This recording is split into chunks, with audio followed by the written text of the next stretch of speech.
आम्ही संपूर्ण तालुक्यात कॉलिंग करतोय, सर्वांना बोलतोय, तेव्हा बऱ्याच गोष्टीत असं लक्षात येतंय की 30-35% माणसं पुढे यायला तयार नाहीत. का यायला तयार नाहीत? तर माझं नाव कळेल, लोक मला वेड्यात काढतील, लोक म्हणतील तुम्ही पैसे तिथं टाकले का. परंतु त्यांना माझं आग्रहाचं विनंती आहे आग्रहाची की आपण पुढे आलं पाहिजे, पुढे आल्याशिवाय पैसे मिळणार नाही. मागच्या 2 महिन्याखाली गुन्हा दाखल झाला.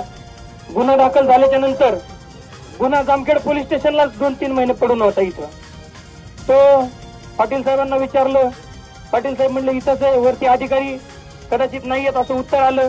मग आम्ही दादांच्या माध्यमातून एसपी साहेबांना भेटलो. काल परवा तो आपला 2 महिन्यापूर्वी गुन्हा दाखल झालेला त्या ठिकाणी वरिष्ठांकडे वर्ग झाला. ही आपली पहिली पॉझिटिव्ह बाजू आहे. आज तुम्ही मोर्चाला आलात, एवढ्यावर तिथं थांबून जमणार नाही. आपल्याला जर आम्ही महिन्याभरांनी 15 दिवसांनी सांगितलं मोर्चाला यायला लागतंय, तर मोठ्या संख्येने परत आपल्याला या ठिकाणी यावं लागेल. ज्या 52 शाखा आहे त्यांच्या 52च्या 52 तालुक्यात मोर्चे काढावे लागतील, तेव्हा याचं कुठंतरी ह्याचा मार्ग निघेल.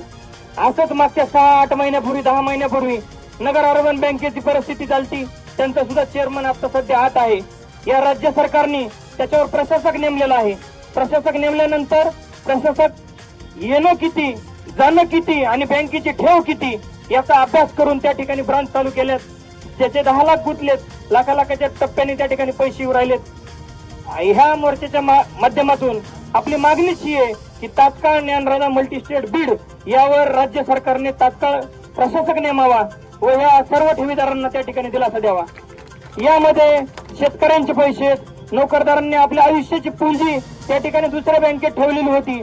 ज्ञानराजा बँकेची खास सवय होती, बँकेत गेलं की चहा पाणी करणार, गोड बोलणार, कुणाकडे किती पैसे शिल्लक आहेत, कुणाच्या शेताचे पैसे आलेत का, कुणाचे पवनचक्क्याचे पैसे आलेत का, कुणी जमीन विकलेले पैसे आलेत का, कुणाचा रिटायरमेंटचा फंड आलाय का, अशा पद्धतीने त्या ठिकाणी चौकशी करायची.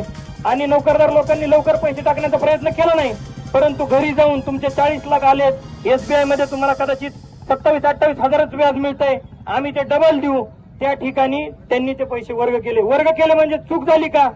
ज्या बँकेला गव्हर्नमेंटने, राज्य सरकारने, केंद्र सरकारने मंजुरी दिली त्या लोकांची शाश्वती सुद्धा राज्य सरकारने उचलली पाहिजे. खरं पाहिलं तर मागच्या 2-4 महिन्यापूर्वी नागपूरमध्ये त्या माकड तोंड्या बावनकुळेने, त्याचं तोंड बघितलं, त्याचं आडनावातच विचित्र आहे, बावनकुळे, त्या माकड तोंड्याने ह्यांना प्रवेश दिला. प्रवेश वास्तविक पाहता त्यांनी जर घोटाळा व्हायच्या आधी दिला असता तर आमचं काही त्या ठिकाणी मत नव्हतं. पण 6.5 लाख महाराष्ट्रातल्या ठेवीदारांचे पैसे तो बुडवणारा, तुम्ही त्याला प्रवेश देता, त्याची पाठराखण करता, त्याची बायको जस काय एखादी लव्ह स्टोरी सारखी हातात हात घालून चालते, त्याचे फोटो तुम्ही सोशल मीडियापर्यंत पोलीस डिपार्टमेंटच्या माध्यमातून येतं. चाललंय काय? राज्य सरकार कोणाचंही असो, जे सरकारमध्ये माणसं असते त्यांचं काम असतं ह्या गोरगरीब कष्टकरी शेतकऱ्यांचं त्या ठिकाणी प्रश्न मिटवायचे. त्यामुळे माझी राज्य सरकारला आपल्या मोर्चेकऱ्यांच्या माध्यमातून मागणी आहे की तुम्ही आम्हाला, जसं मोदी साहेब सतत गाजर दाखवतात, अच्छे दिन आएंगे, 15 वर्षात काय अच्छे दिन आले नाहीत, तरी या लोकांचे लवकर चांगले दिवस येते. प्रशासक नेमून ते 15 लाख आएंगे म्हणले होते, पण आमचे चांगले 200 कोटी घेऊन गेलेत, आणि घेऊन गेलेत ते गेलेत, त्याला पक्षाचं बी घेऊन गेलेत. अशी परिस्थिती या ठिकाणी महाराष्ट्र राज्याची चालली आहे. वास्तविक पाहता ह्याच्यावर तात्काळ त्यांनी प्रशासक नेमावा आणि या गोरगरीब ठेवीदारांना त्या ठिकाणी दिलासा द्यावा, अशी त्यांना या मोर्चाच्या माध्यमातून विनंती करतो. आम्ही तुम्हाला जेव्हा केव्हा बोलवतो आपण मोठ्या संख्येने हजर राहावं. आपण हजर राहिल्याशिवाय याला तोडगा निघणार नाही.